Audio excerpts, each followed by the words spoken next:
Olá, eu sou Oswaldo Campos Júnior, biólogo formado pela USP, professor, consultor, palestrante, escritor, contador de causas e hoje quero falar com vocês sobre negacionismo e a bioética, nas minhas reflexões do isolamento social. Depois de ler muito, vasculhar ideias, construí um texto, como sempre, não inédito, mas com o intuito de leitura e reflexão.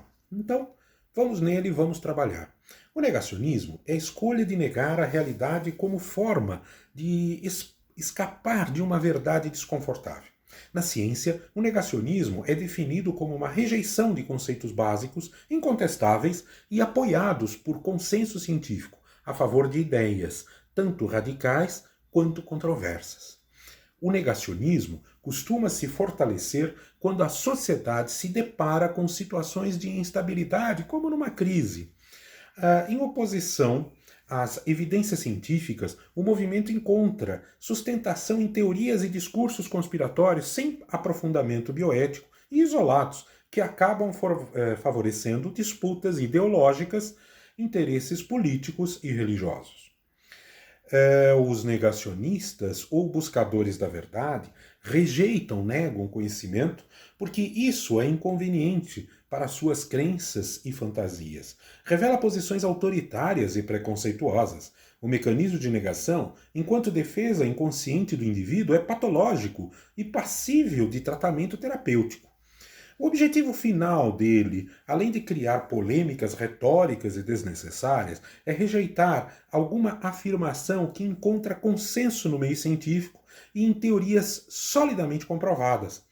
As pessoas que seguem essa ideologia tentam propor experimentos para comprovar seus ideais na prática, mas encontrando limitações, teorias e equipamentos, criam mentiras dentro da lógica com conclusões inválidas e inadequadas. E aí a gente tem os fake news, né?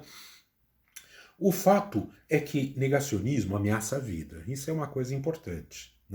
Os profissionais de saúde, tanto na área assistencial como em cargos de liderança e administração, cabe seguir aos profissionais, cabe seguir o princípio fundamental e mais básico que norteia a medicina e a bioética, que é o princípio da não maleficência. Repito, não maleficência, que reforça o juramento que todos fizeram de evitar riscos, custos e danos desnecessários à vida humana.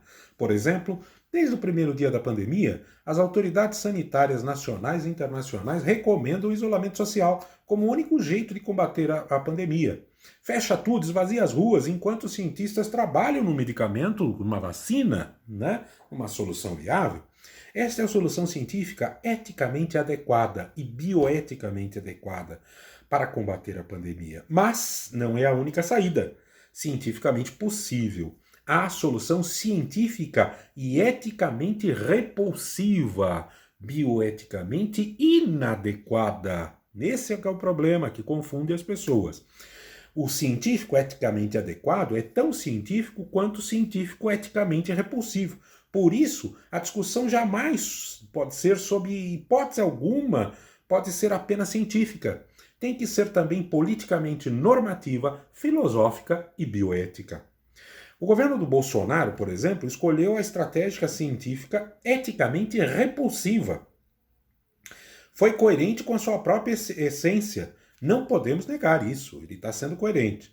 O governo boicotou as medidas de isolamento, demitiu 2 ministros de saúde, vetou a lei que decretava a prioridade do uso de máscara, gastou apenas 1/3 do orçamento previsto para o combate da pandemia, foi publicamente sem máscara, sem nada, fez filmes, Twitter, Facebook, com todo o pessoal dele, contra os processos de isolamento, está fazendo ainda, mas o que acontece? Então, escolheu um método cientificamente autorizado para lidar com o problema, mas agredindo a bioética, usando uma solução eticamente repulsiva. É repulsiva a solução que esse governo tomou.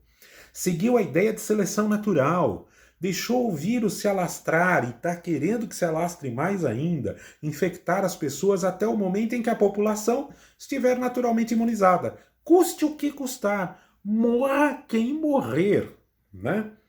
A pergunta é, Num país de 210 milhões de habitantes, de proporções continentais, qual será o custo desta estratégia? Né? Quanto tempo vai levar? Morrerão pais, filhos, avós, morrerão quantas pessoas? E os menos favorecidos como ficarão? Os grupos de riscos? E as pessoas em vulnerabilidade social como ficarão? Parece, infelizmente, que o governo brasileiro está disposto a pagar o preço.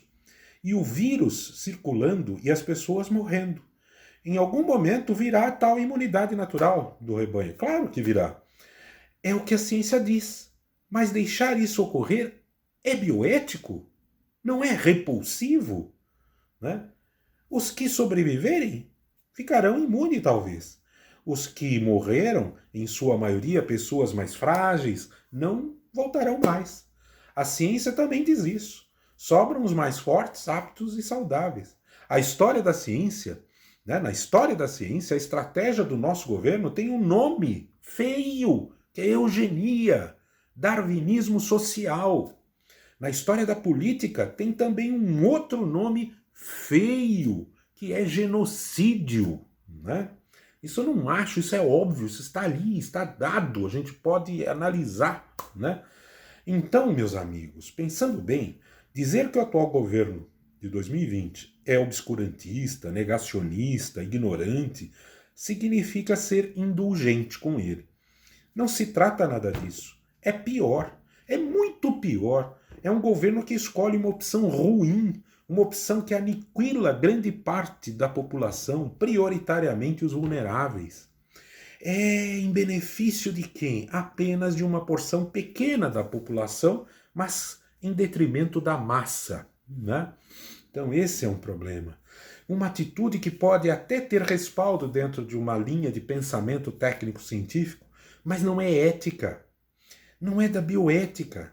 Não vai premiar a população como um todo. É discriminatória. Né? E aí? Já está pronto para perder seus familiares, conhecidos, amigos e o povo em situação vulnerável?